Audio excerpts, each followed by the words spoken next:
بسم اللہ الرحمن الرحیم۔ السلام علیکم۔ آج جو میں آپ کو کہانی سنانے جا رہی ہوں اس کا نام ہے سرخ پھول۔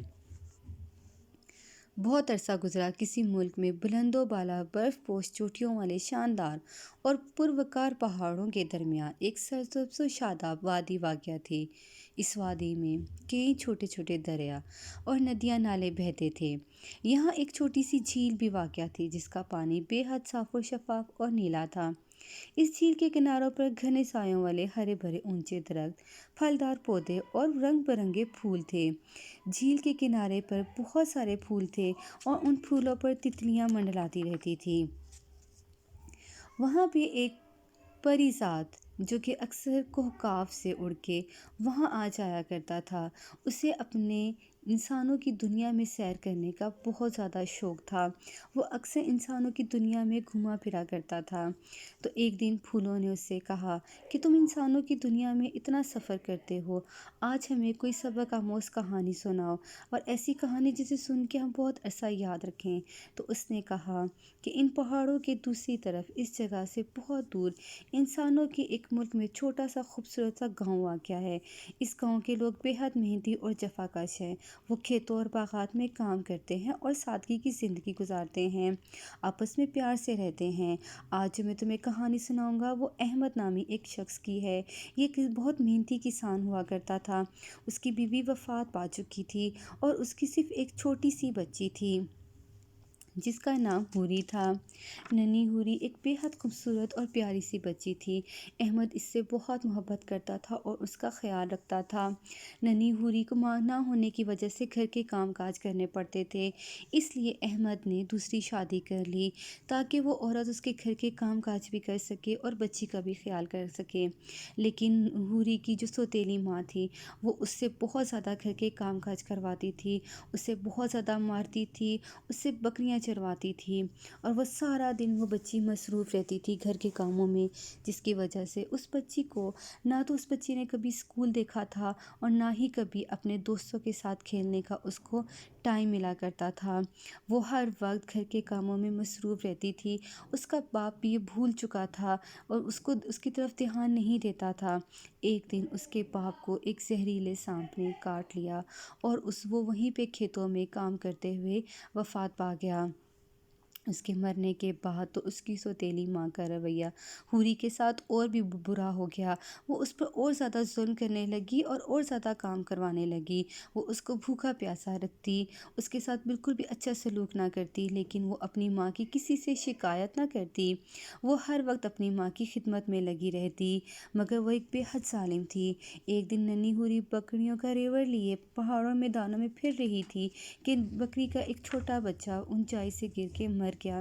حوری رونے لگی کہ اب میں اپنی ماں کو جا کر کیا بتاؤں گی، وہ تو مجھے بہت مارے گی۔ اس سے واپس آئی اور ماں کو جب اس نے اس بات کے بارے میں بتایا تو اس کی ماں نے اسے بہت مارا، اتنا مارا کہ وہ بچی وہیں پہ بے ہوش ہو گئی، گر پڑی۔ اس کے بعد وہ اس کو وہیں چھوڑ کر سونے کے لیے چلی گئی۔ جب صبح اٹھی تو اس نے اس کو اسی طرح بے ہوش پایا۔ اس نے جب اس کو ہلایا تو اس نے دیکھا کہ وہ فوت ہو چکی تھی۔ اس نے گاؤں والوں سے چھپانے کی خاطر اس کو ایک بوری میں بند کیا اور پہاڑوں میں لے جا کر دفنا دیا۔ اس کو وہاں پہ پہاڑوں پہ دفناتے ہوئے کسی نے نہیں دیکھا، اور اگلے دن وہ خود بکریاں لے کے چرانے لگی۔ تو لوگوں نے اس سے پوچھا کہ حوری کہاں ہے، کیونکہ انہیں تو عادت تھی، ہمیشہ حوری کو ہی دیکھا کرتے تھے۔ تو اس کی ماں نے کہا کہ اس کو اس کی سگی ماں کے رشتہ دار اپنے ساتھ لے گئے ہیں۔ کچھ عرصے بعد پہاڑوں پہ ایک سرخ رنگ کا پھول کھل اٹھا۔ سب لوگ اس پھول کے بارے میں بات کرنے لگے، کیونکہ اس پھول میں سے ایک خاص قسم کی روشنی نکلتی تھی، اور یہ روشنی صرف رات کے ٹائم پہ نکلا کرتی تھی، دن میں وہ ایک عام طرح کا پھول ہوتا تھا۔ لوگ اس پھول سے خوفزدہ ہونے لگے پہلے، لیکن اس کے بعد میں آہستہ آہستہ لوگوں نے اس کے پاس جانا شروع کر دیا۔ جب لوگوں نے اس پھول کو دیکھا اور گاؤں میں یہ بات عام ہو گئی کہ پہاڑوں میں ایک سرخ پھول کھل اٹھا ہے اور اس پھول کی روشنی اتنی زیادہ ہوتی ہے کہ لوگ آرام سے اس پھول میں سفر کر سکتے ہیں۔ ایک دن گاؤں والوں نے جب اس پھول کو ہاتھ لگایا تو اس میں سے بہت سارے موتی نکل آئے۔ گاؤں والے یہ دیکھ کے حیران رہ گئے۔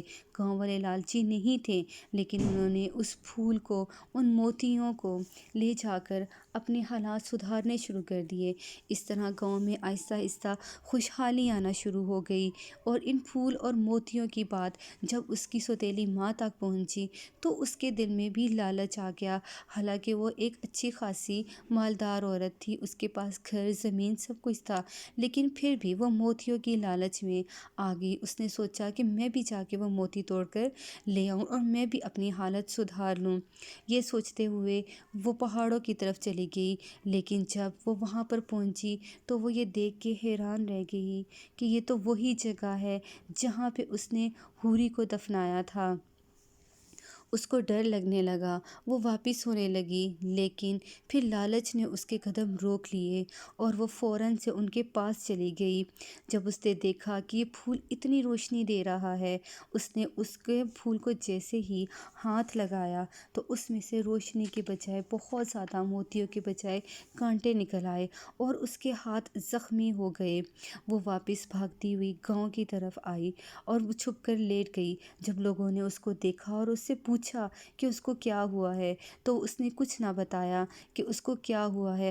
آہستہ آہستہ اس کی حالت مزید بگڑتی چلی گئی اور اس کے ہاتھ اور منہ پہ سوجن بڑھ گئی اور اسی ہی حالت میں اس کی وفات ہو گئی۔ اس طرح اس نے جو ظلم حوری پر کیا تھا، اس کو اپنے ظلم کا بدلہ اس بیماری اور موت کی صورت میں مل گیا، اور وہ جو سرخ پھول پہاڑوں پہ کھلا ہوا تھا، اس کی ماں کے مرنے کے بعد وہ سرخ پھول پہاڑوں میں سے غائب ہو گیا۔